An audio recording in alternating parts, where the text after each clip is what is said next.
자, 김태현 변호사가 먼저 알아보겠습니다. 지지율이 뚝 떨어진 것은 반기문, 더 멀어진 문재인, 그리고 쫓아오는 황교안. 지지율 얘기 나눠보겠습니다. 자, 전체로 보니까 문재인 후보가 30%가 넘었네요. 그렇죠. 저 이제 여론조사를 세 줄로 요약하면 문재인 전 대표는 30%의 벽을 뚫었고, 네. 반기문 전 유엔 사무총장은 20% 마지노선이 무너졌고, 반쯤으로 그렇죠? 떨어졌습니다. 예, 딱 반입니다. 20% 선이 무너졌습니다. 네. 그리고 황교안 총리는 무섭게 추격하고 있다. 이렇게 아마 요약이 될 것 같습니다. 그동안 심지어 저희, 네. 안철수 전 대표나 안희정 충남지사보다도 지지율이 높게 나옵니다. 7.9%죠. 자, 그러면 그동안 저희가 쭉 이 시간에 소개해드린 것은 전체적으로 2강 1중의 구도라 이렇게 설명했는데 지금 이것만 보면 1강 2중처럼 해석해도 뭐 크게 무리가 없을 정도로 지지율이 새롭게 재편되는 걸 봤습니다. 자, 그런데 자, 반기문 후보의 지지율 하락, 허만섭 차장께 좀 질문 드리고 싶은데 왜 이렇게 떨어졌다고 보세요? 예, 귀국 딱 했을 때 네. 과연 반기문 총장이 어떤 얘기를 했을까 네. 이런 부분에서 국민들이 상당히 많은 기대를 했는데요. 네. 제 개인적인 생각으로는 오늘 그 관훈 토론에서 얘기한 뭐 정치를 바꾸겠다 뭐 이런 부분들 얘기를 귀국하자마자 그 얘기를 했어야 되지 않나 싶습니다. 근데 너무 그 민생 행보 이런 게 보여주기식으로 했는데 그것이 좀 상당히 의례적인 행보로 비춰졌고 서민 코스프레 또 실수도 좀 있었지 않습니까? 이런 부분에서 상당히 좀 실망을 준 것 같고요. 네. 대선 주자라든지 뭐 대통령이라든지 국민들이 제일 먼저 그 사람들에게 보는 것은 뭐냐면 이 사람이 우리에게 주는 의제가 무엇이냐. 네. 의제 설정 능력이라는 것이 굉장히 중요한데 이 부분에서 반기문 전 총장이 자기만의 의제를 보여주지 못했다. 그런 부분들이 이 지지율로 나타나는 게 아닌가 싶습니다. 네. 허만섭 차장에 의해서 좀 더 얘기를 하자면요. 사실은 오늘 이제 관훈 토론 회의에 네. 나오셔가지고 직접 얘기를 많이 했잖아요. 네. 그런데 내용을 잘 들어보면은 새로운 게 하나도 없었어요. 새로운 게 없었다. 예. 그러니까 크게 몇 가지를 얘기했는데, 예를 들면 개헌 얘기한 네. 거는 사실은 안철수 대표가 계속적으로 얘기해왔던 거고, 그 다음에 분권하고 협치 이런 거는 남경필, 안희정 이런 지사들이 얘기를 계속 해왔던 거거든요. 네. 그리고 뭐 일자리를 얘기했는데 4차 산업하고 연결시켜가지고 과연 지금 청년 일자리가 과연 4차 산업하고 연관되는 건가? 네. 전혀 어떻게 보면은 네. 한국을 10년 동안 떠나 있어가지고 제대로 좀 지금 한국의 현실에 대해서 파악이 안 된 거 아닌가. 예를 들면은 개성공단을 폐쇄한 거. 네. 이거는 어쩔 수 없었다고 그랬거든요. 근데 그 이유가 뭐였다면 대한민국 거기에 있는 국민의 안전 때문에 그랬다. 이렇게 얘기했는데 네. 제가 보기엔 그때 당시는 북한을 압박하기 위해서 그런 건데 네. 그거는 제대로 사실은 파악이 안 된 상태다. 이런 것들이 제가 보기엔 바로 지지율로 연결되는 거 아닌가 이렇게 봅니다.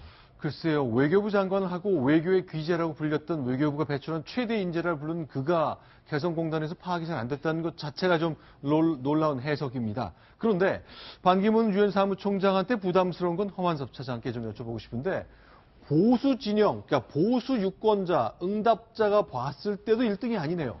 이게 어떻게 된 겁니까? 반기문 차장의 행보가요, 어중간하고 이도저도 아닌 스탠스로 좀 비춰지고 있고요. 좀 결단력이 없는 모습으로 보여지기 때문에 네. 반기문 그 총장이 보수 후보가 맞을까? 이런 부분에 대해서 의구심을 가지고 있는 거라고 생각이 되고요. 보수 진영에서.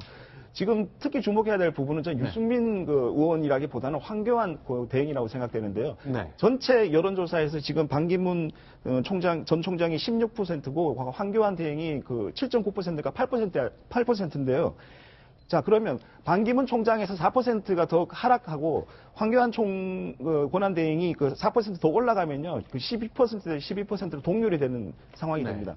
예, 이렇게 되면은 이제 일종의 그 전체적인 흐름으로 봤을 때 이 흐름이 반기문에서 황교안으로 넘어갈 수도 있는 지금 이런 상황까지 반기문 총장이 좀 처하게 돼 있지 않나 보여집니다. 김태현 변호사님, 1대1 대결도 조사를 해봤는데 글쎄요, 반기문 유엔 사무총장 뭔가 특별한 수가 나와야 될 것 같습니다. 그렇죠. 이제 1대1 대결, 뭐, 야당 쪽에 문재인 전 대표, 이재명 시장, 안희정 지사, 누구를 대입해도 모두 50%가 넘습니다. 네. 그리고 반기문 총장을 여권의 후보로 가정하고 1대1 대결했을 때 모두 지는 상황이 나오는데, 네. 그게 그럴 수밖에 없는 것이, 다자 구도로 했을 때 문재인 대표하고 안희정 지사의 지지도가 만약에 엄청나게 차이가 나지만, 네. 만약에 안희정 지사나 이재명 시장이 야권, 더불어민주당 후보가 선정이 되면, 단일 후보가 그렇죠. 되면. 단일 후보가 되면 문재인 대표를 지지했던 표들이 글로 몰릴 수밖에 없는 것이거든요. 네. 그러니까 어떤 조합을 껴 넣더라도 반기문 총장이 밀리는 결과가 나오는 거죠.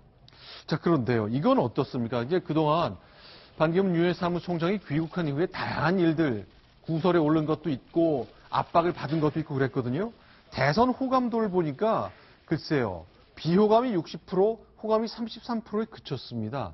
최근에 있었던 일, 뭐 그 영향이 미쳤다고 봐야 되겠죠. 예, 귀국 선물로 그 23만 달러 이게 네. 또 보도가 되고 이렇게 되는 바람에 네. 특히 또 뭐 그 외에 또 다른 그 친인척 뭐 비리라고 해야 되나요? 하여튼 그런 의혹들이 또 계속 보도가 되고 이런 부분들 때문에 어쩜 그 도덕성 문제라든가 이런 부분에서 호감 부분이 좀 많이 줄어들지 않았나 이런 생각이 좀 들고요. 네, 그리고 지금 그보다 보시는 것처럼 이제 티켓 살 때 예. 논란이 있었던 것, 그리고 그 물을 살 때 이제 국산을 집어들었어야 되는데 이제 프랑스산 물을 손댔던 것, 그래서 이것 하나하나 다 평가가 되는 걸까요? 그리고 이제 오해로 밝혀졌습니다만 꽃동네 방문했을 때 턱받이 이 논란까지 있어지면서 네, 다양한 이야기를 낳고 있는 거죠. 예.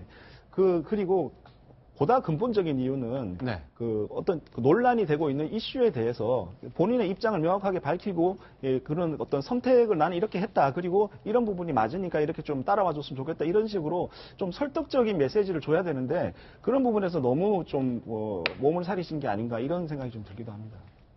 네. 네, 저도 유심히 봤습니다. 지금 한국의 보수 세력들이 반 총장을 하나의 대안으로 생각하고 기다렸다가 유심히 봤기 때문에 그 어떤 컨텐츠의 만족이 없기 때문에 저렇다고 생각하는데요. 지금 반 총장의 인기가 떨어지면은 만약 떨어지는 게 맞다면은 그거는 한국 보수 세력을 만족 못 시킬 거기 때문에 앞으로 저는 보수 세력에서 더 강력한 황 총리 대행이 뜨는 것도 이제 그렇다고 보는데 더 강력한 사람이 대권 후보로 나오지 않을까 그런 이런 장면 두고 이제 반기문 캠프에서 이렇게 얘기하더라고요. 저 장면이 이제 질문 받는 거거든요. 보통 이런 장면이 떠오를 때는 정치인들이 검찰에 이제 구속을 전제로 소환됐을 때 이럴 때 압박 질문을 받지 세상에 갓 귀국한 유엔 사무총장한테 이렇게 질문하는 게 어딨냐. 그리고 저 장면에서 민감한 표정이 나오면 그걸 쭉 찍어서 돌리더라. 저거는 소환된 피의자의 영상이지 대선 출마를 선언을 앞둔 2위 후보한테 하는 방식하고 너무 다르다. 이렇게 얘기하네요. 그런데 저는 그런 어떤 반기문 총장 측의 얘기가 이해가 안 가는 것이요. 네. 정치인들은요, 부고 빼놓고는 모든 신문에 나오는 게 좋다고 하지 않습니까? 네. 언론에 관심을 갖고 싶어 하는 게 정치인 아닙니까? 대선 주자라면 더 그렇죠. 나의 말 한마디, 행동 하나하나 언론에서 다 받아주고, 기사를 써주고, 리포트를 만들어주고, 영상을 만들어주는 게 좋은 건데, 관심을 받는다는 건 좋은 겁니다.